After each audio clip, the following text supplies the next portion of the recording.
शेर और खरगोश। एक घने जंगल में एक शेर रहा करता था। वो तमाम जंगल का बादशाह था, लेकिन वो बादशाह जैसे पेश नहीं आता था। हर दिन बेरहमी से जंगल के जानवरों को खा जाया करता था। शेर के खौफ से जंगल के जानवर छुप जाया करते थे और खुद अपनी भूख व प्यास को मारकर सख्त मुश्किलात से दो चार होने लगे थे। इस तरह कुछ दिन बाद जंगल के तमाम जानवर एक मुकाम पर जमा हुए और शेर के शर से महफूज रहने के लिए सब मिलकर राय मशवरा करने लगे। सबने अपनी अपनी बात रखी और आखिर में एक गीदड़ ने कहा, मेरा ख्याल है कि हम रोज शेर के हाथों मरने के बजाय हम खुद एक एक बार शेर के पास चले जाएं। इस तरह रोजाना शेर किसी एक को खा लेगा और हम सब अपनी अपनी बारी से चले जाएंगे और बिला खौफ व डर सुकून से जिंदगी गुजारेंगे। गीदड़ के मशवरे पे तमाम जानवर रजामंद हो गए। एक बंदर ने कहा, ठीक है, तुम्हारी बात बिल्कुल दुरुस्त है। मौत का खौफ करने के बजाय अपनी बारी आने तक हम इत्मीनान व सुकून की जिंदगी गुजार सकेंगे। जानवरों की बातचीत मुकम्मल होने के बाद खुद गीदड़ ने शेर के पास जाकर ये सारी बात बताई। गीदड़ की बातें सुनने के बाद शेर ने कहा, मैं बादशाह हूँ, इसलिए तुम सब की बात मान रहा हूँ, लेकिन एक बात गौर से सुन लो। अगर किसी दिन मुझे जानवर मिलने में ताखिर हो जाए तो मैं खामोश नहीं बैठूंगा और दोबारा तुम सब पर हमला करना शुरू करूंगा। शेर ने बड़े गुस्से से ये सब कहा। शेर की बातें सुनकर गीदड़ ने सर हिलाते हुए हामी भर दी और वहाँ से चला गया। उस दिन के बाद एक एक जानवर बिला नागा अपनी अपनी बारी के मुताबिक शेर के पास जाने लगे और शेर सुकून से अपने पास आने वाले जानवरों को मारकर अपनी भूख मिटाने लगा। ये मामला ऐसे ही चल रहा था और एक दिन शेर के पास जाने की बारी एक खरगोश की आई। वो खरगोश बहुत ही होशियार था। उसे शेर के पास जाना मंजूर नहीं था और उसने अपने साथी जानवरों को बेरहमी से मारने वाले शेर को सबक सिखाने की ठान ली और एक अच्छी तदबीर निकालकर आहिस्ता आहिस्ता शेर की गुफा के पास पहुंच गया। ताखीर हो जाने से शेर काफी गुस्से में था और खरगोश को देखकर गुस्से से कहने लगा, मैंने तुम सबको पहले ही कह दिया था, देर हो जाए तो मैं खामोश नहीं बैठूंगा। तुमने वादा खिलाफी की है, इसलिए मैं जंगल जाकर मनचाहे जानवर का शिकार कर खा जाऊंगा। तब खरगोश ने शेर से कहा, माफ कर दीजिए बादशाह सलामत, गलती हो गई और इसका एक वाजिब सबब है। इत्मीनान रखिए, मैं बयान करता हूँ, आप सुनिए और उसके बाद आप आराम से मुझे मार कर खा लें। शेर ने फिर गुस्से से कहा, वो क्या बात है, जल्दी बताओ। खरगोश ने कहा, बादशाह सलामत, मैं आपके पास आ रहा था और रास्ते में मुझे एक शेर मिल गया और मुझे मारने के लिए आगे बढ़ने लगा। मैंने आपकी बहादुरी की बात उस शेर के सामने रखी, लेकिन वो शेर आपके बारे में बहुत बुरा भला कहने लगा। ये सुनकर मैंने गुस्से से कहा, तुम हमारे जंगल के नहीं हो, हमारे बादशाह के बारे में ऐसी बातें मत कहो। ये सुनकर वो शेर मुझ पर हमला करने के लिए तैयार हो गया। ये देखकर मैंने कहा, तुम मुझे मारोगे तो हमारे बादशाह तुम्हें हरगिज़ नहीं बख्शेंगे। तब उस शेर ने कहा, तुम्हारा बादशाह मेरा क्या कर लेगा? मैंने कई हाथियों को अपने पंजे से मार गिराया है।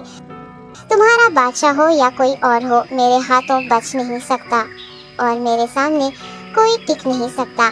मैं उसे खत्म करूंगा। ये सब बदतमीजी करने लगा। मैंने उस शेर से कहा, तुम हमारे बादशाह से आकर बात करो।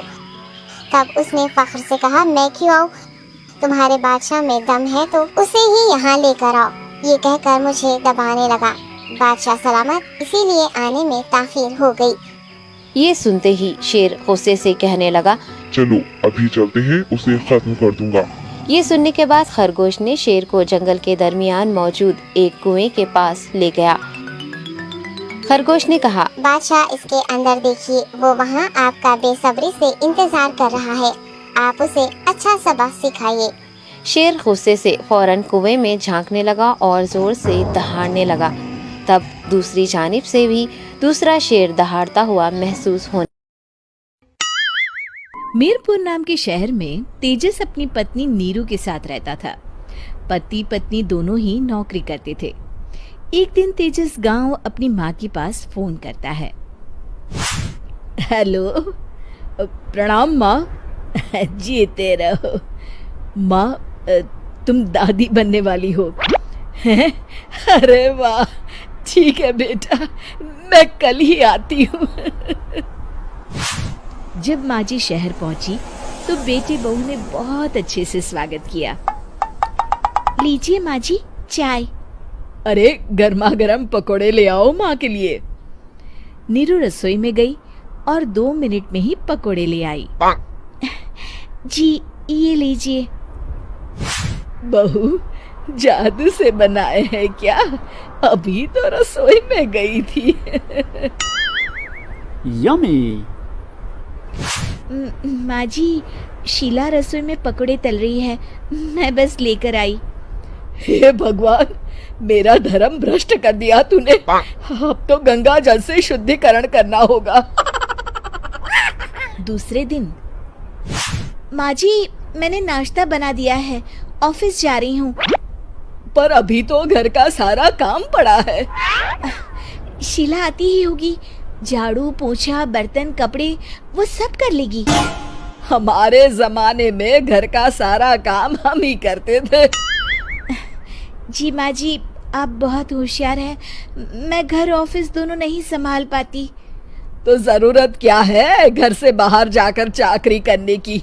वैसे भी घर का काम खुद करने से घर में बरकत आती है, समझी? पर माँ जी।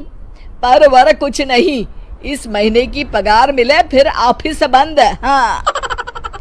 रात को नीरू तेजस से कहती है, सुनिए जी, माँ जी बोल रही थी कि मैं नौकरी छोड़ दूं। वैसे ठीक ही तो है, अभी तुम्हें आराम की जरूरत है। फिर भी आराम कहाँ, शीला को छुड़ाने के लिए बोल रही थी। तो अब 24 घंटे में इतना काम तो कर ही सकती हो। पर जॉब पसंद है मुझे, घर पर मन नहीं लगेगा।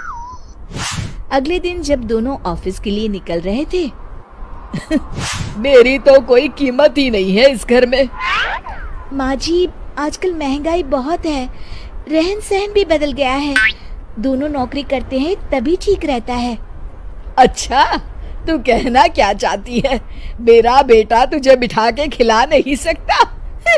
तू ही इस घर का खर्च चला रही है, हैं? नहीं माँ जी, मेरा वो मतलब नहीं था। मतलब खूब समझती हूँ, ये बाल धूप में सफेद नहीं किए मैंने। हाँ। अब तो ये रोज का काम हो गया था। तेजस भी रोज की झिकझिक से परेशान हो गया था। एक दिन उसने कहा, नीरू, वैसे भी तुम्हें मैटरनिटी लीव मिलने वाली है, तो अभी से ही छुट्टी ले लो। पर क्या, मेरी सैलरी अच्छी खासी है। आखिर नीरू ने रिजाइन कर दिया।